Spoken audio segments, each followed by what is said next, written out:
Ассалаумағалейкум құрметті көрермен. Сіздермен бәріне белгілі және танымалы Осыны көр каналы. Видеоны көрмес бұрын каналымызға жазылып, лайк басып, қоңыраушаны басуды ұмытпаңыз. Себебі сіздерді алда өте қызықты және сіз көрмеген, естімеген өте көп қызықты видеолар шығуда. Ал біз бастаймыз. Бүгінгі видеомызда біз рухтардың шынымен барлығына ғылымда өзінің сипаттарымен дәлелдеп берген профессор Питер Петрович Гаряев және оның тәжірибесімен байланысты бір-бірін қайталанбайтын керекті факттерді сіздерге ұсынамыз. Европа, ұлыма айтқанда шетел қалаларының, қысқаша айтқанда барлығында кейбір профессорлар оны алдында айтқанбыз. Адамдарды маймылдардың эволюциясымен жаратылғаны, дұрыстау адам маймылдан жаратылған деген сөздерді ойына алмайды.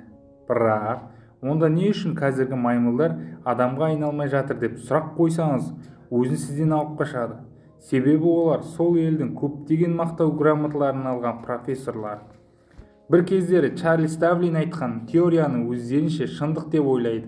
Негізі адамның жаратылуында діни кітаптарда айтылған дұрыс мәліметтерді шетел профессорлары мойындамайды. Не үшін олар соны мойындаса, ғылымнан бұрын жер жүзінде бірінші дін жаратылған деген ойды